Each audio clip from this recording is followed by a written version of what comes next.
Le drapeau ukrainien flotte au-dessus des chars russes. Des carcasses exposées comme autant de trophées sur la place centrale de Kiev, en cet anniversaire à haut risque et doublement symbolique.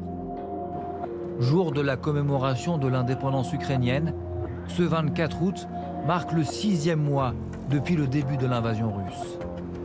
Нам важливо, яка у нас земля. Ми будемо битись за неї до кінця. Ми тримаємось 6 місяців.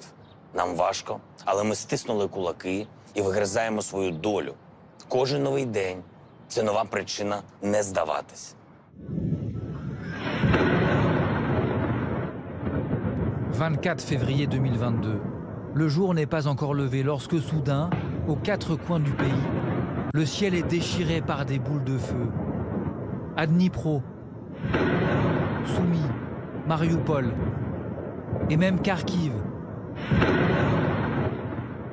À 300 km du Donbass, partout, des explosions retentissent.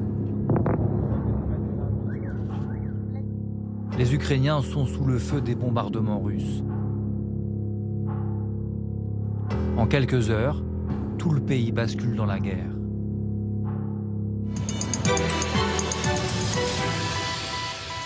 Il était 4 heures cette nuit à Paris lorsque Vladimir Poutine a pris la parole à la télé russe pour annoncer une opération militaire spéciale en Ukraine.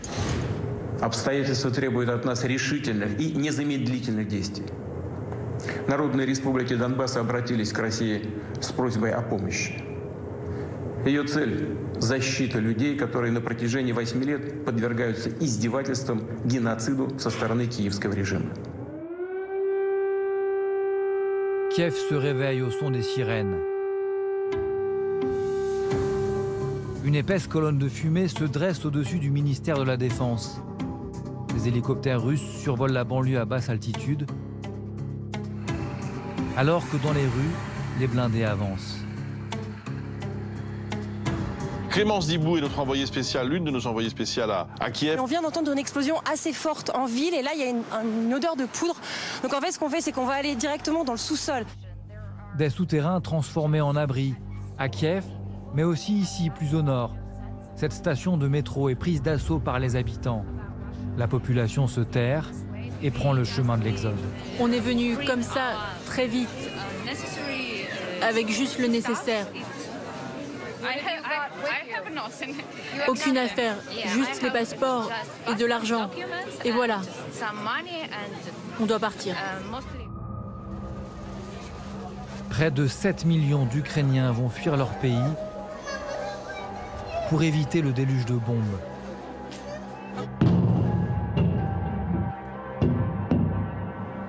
Comme ici à Mariupol, ville martyre.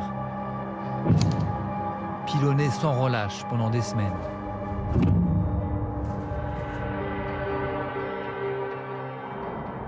Mais les soldats russes sont confrontés à la résistance acharnée des combattants et de la population ukrainienne, sous-estimée par Poutine.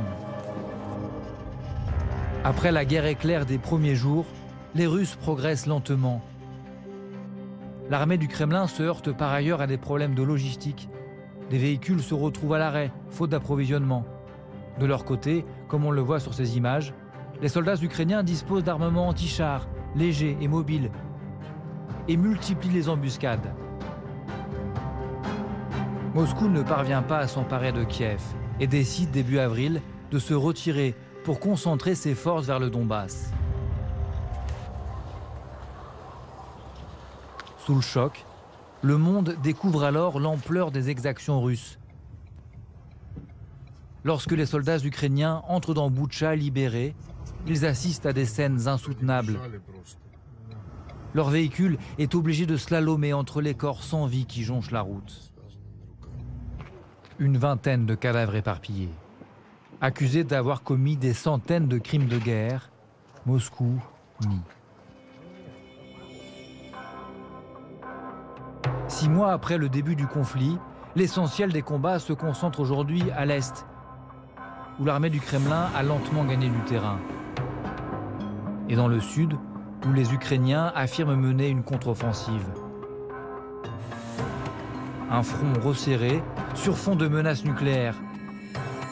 À Zaporizhia, La centrale est occupée par les Russes et depuis des semaines, Moscou et Kiev s'accusent mutuellement de bombardements, au risque de créer une catastrophe majeure.